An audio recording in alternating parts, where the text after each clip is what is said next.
They did not, make their calculations based only on material calculations. Because the world is not only what we see, the material world. There are other dimensions to life, inshallah, as when we talk about Iman, we will see. Okay. Optimism, other qualities that we need as Muslims, resilience. And you will find these clear in the life of the Prophet ﷺ and his companions. These are the qualities of greatness. Adaptability. Adaptability. Islam gives a huge amount of flexibility, but with an unwavering heart. Hearts don't change in terms of faith. Actually, they get stronger. They don't waver. But what happens? It allows us flexibility. And this is why anyone who says that Islam is about strictness, Islam is about harshness, they have no clue what Islam really is. Islam is so adaptable, and it gives you that adaptability. Within its rules, there are dynamics of adaptability that you don't find in any other system. Any other system, if it can display the same amount of adaptability, it would lose its essence. But Islam maintains its core and allows this beautiful adaptability. And then self-discipline. Self-discipline, that you get yourself to achieve. You do whatever is necessary to achieve what Allah subhanahu wa ta'ala commands you to do. So this is generally speaking, and we will come to talk about these in detail, inshallah. Now I just want to share with you some of the contemporary examples why some smart Muslims are dumb. It seems to be a contradiction in terms. When I was in the UK, there was this brother from Iraq, young brother, very intelligent, very polite, wonderful character. I saw him a couple of times, and one day in Ramadan, I was leading the Taraweeh prayer. And there was a problem. This brother created a problem in the masjid. It did not originate from this brother, but from someone who was teaching him. The one who was teaching him had a serious problem in his understanding about Islam. This brother sends people to speak to me. They say, why don't you make dua against the American army, the British army, and why didn't you make a public dua? I said, simply, we just can't. And what is dua for then? Dua is a worship between you and Allah. Why do you have to make it public? It shows there is politics behind this. And then they created so much trouble in the masjid to the extent that the people in the masjid were about to fight. And I stood after Taraweeh, after I realized what the situation was. I told the brothers, before we pray with it, give me 3 minutes. And subhanallah, I just lost it. I spoke for 27 minutes.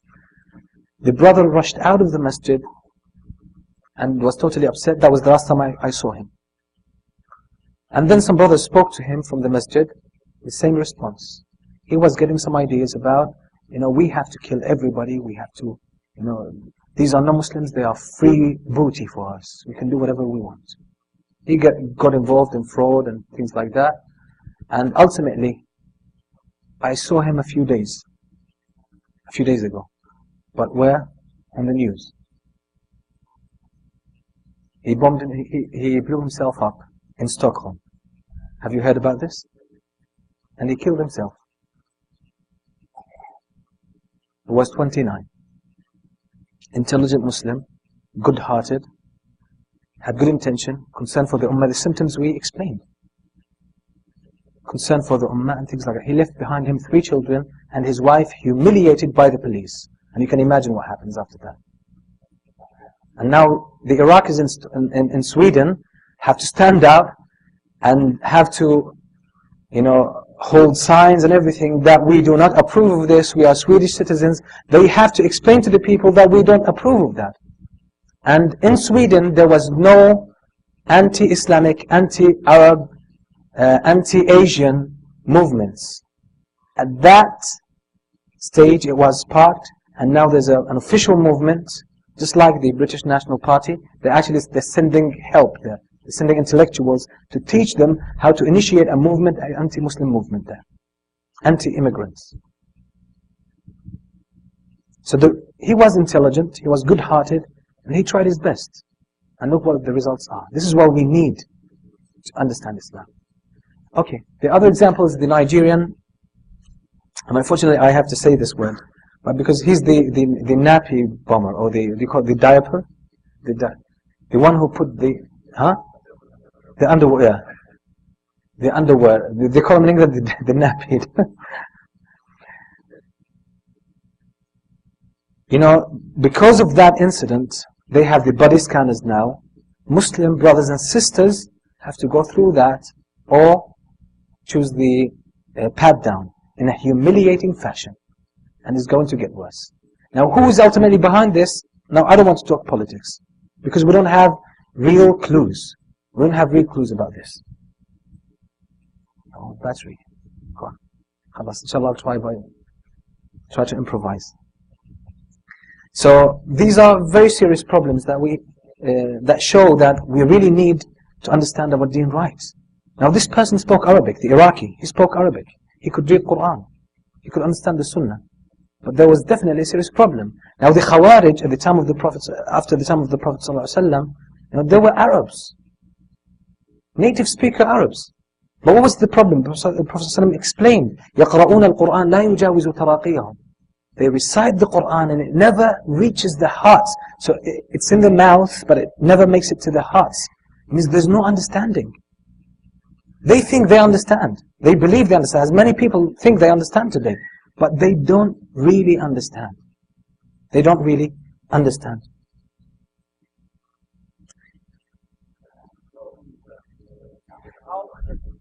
This is a serious problem for the youth. You teach the youth Go ahead, go ahead. Iman, how the Sahaba they were, how you keep the level of the Iman food on the youth so they can go out and they're proud Muslim. In the same time, they don't do this differently with Sahaba. Okay. So how you keep Okay, the situation in which we live today, the state in which we live today, was not created overnight. There were intelligent people behind it, people who understand a lot about psychology, sociology, and about history and about politics, and about human behavior. And they've been working on this for hundreds of years. So don't think we can change it overnight. And this is why I said we need an original approach. We always say that the solution is in Islam. Obviously it's in Islam, but it's our responsibility to go inside, into Islam, deep into Islam, and deep into the life of the Prophet ﷺ and get that out. Okay? I mean, we can always theorize and we can argue about what can we do, what can we do. Now the solution is in Islam. The solution is in Islam, but the problem is with our approach. Now the proposition I'm trying to give here is just an attempt. Obviously that's my personal effort, and I believe it's well informed with the contributions of the Muslim scholars, especially the early ones. I claim that it is, and I hope that inshallah it is. So, and I believe each one has to do their own share, until ultimately inshallah things will change. So things will not be the same. As we say in Arabic, دوام الحال من المحال. It's impossible for a state to remain all the time there. Okay. Okay, so these generally extremism is another example. You can see that the damage that has been brought about by this whole trend of extremism. As I said, regardless who's ultimately behind it, what the plot is, I don't really know, and I don't think anyone can really find absolute evidence about it. So generally speaking, we treat it as based on what we see it. And we see that Muslims are responsible. Like anyone who says that this, because I read some of the comments about the news on the internet about this Iraqi brother who blew himself up. Many of them said, no, it could not be a Muslim who could do this. It's all a conspiracy and things like that. But he's a Muslim. He's a Muslim. He's a young Muslim. There are Muslims who believe like that. And we believe that these people are victims. We believe they are victims and they need that we extend our hands to them and that we try to teach them the truth that we believe we know. But it doesn't come just like that, because many people warn against them. It's not enough to warn against them. You can warn against that kind of methodology, which is obviously wrong. We have to warn against it. But we have to still extend our hands to these people and get them out of it. I believe personally, because I've seen that by personal experience, is that this person is a victim. I have no doubt about it. And the one who will be questioned about it is the one who taught him. these things. And he still has many victims. And Allahu A'lam what will happen later on with that. So basically this kind of approach that I believe we have to develop as Muslims in order to really understand our deen well and be able to practice it. So I will just move on to something that I spoke about on Saturday, and I'll approach it from a different angle. What I will try to do, inshallah, in this series, I will share with you a personal experience. It's been a personal struggle. Because I've always seen the great example of the Prophet ﷺ and the companions. And I realized what transformed them was faith. We today have faith, or have the sources of this faith, Quran and the Sunnah, and the understanding of the companions of the Prophet ﷺ. But why can't we do something similar to the companions? At least individuals. Forget about the whole ummah, but at least individuals. Why can't we replicate this kind of experience? Why do we have many Muslims preaching Islam? Sometimes students of knowledge, sometimes strong students of knowledge. And when you see the way they carry themselves in life, it has nothing to do with Islam. They're just like the people around them. So there is a gap, there's a problem. So I tried myself, to be honest. I immersed myself into the books, more specifically Ibn Taymiyyah, Ibn al-Qayyim. And I was so keen, I was trying to understand. And consistently I was reading in the Quran and the Tafsir and the Sunnah, trying to find some connections, some clues. But how does Islam transform us? We always say Islam makes us happy. Islam makes you strong. Islam transforms your life. And we see that with individuals. We do see that with individuals. But do we understand how it functions? What are these inner dynamics of faith that can really set things right? Because that kind of awareness helps you replicate the same experience. With most people it happens by chance or by habits. They don't understand why Islam makes them grow. They just feel it. It's very subtle. But can't we get these things out? Ibn Taymiyyah, and I say without doubt, Ibn Taymiyyah understood exactly. But there's a problem with really deciphering his language very well.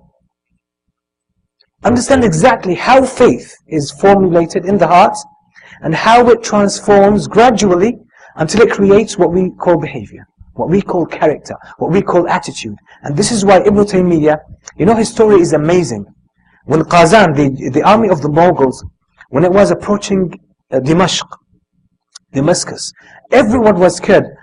A great deal of the population of Damascus, they flew to Cairo, to Egypt, which was a very long journey. Ibn Taymiyyah, even the leader there, he decided to leave. Ibn Taymiyyah went to him and he said, no, you have to stay here and I'll go to Egypt and get soldiers to come and fight and we have to defend it. We can't just run away. And then he took some of the most important, the official scholars, the mufti of that time, which were on the madhab al-Ash'ari at that time, and they were enemies of Ibn Taymiyyah. They went to see this Qazan, this leader. Now no one would even dare come closer to that army, but they went. And they asked for permission to speak to Qazan, and when the army knew that they were the important people of this town, they allowed them in. When they entered, they received commands, sit down, sit down. Ibn Taymiyyah did not sit down, he stood up. And he started speaking to Qazan. Qazan, now, he was like, there's nothing like him today on earth. At that time, no one could say a word to him. He was like Fir'aun. He could say to the people, Ana Rabbukum al-A'la. He was claiming to be Muslim though. He could say this, like out of arrogance. No one could say a word to him.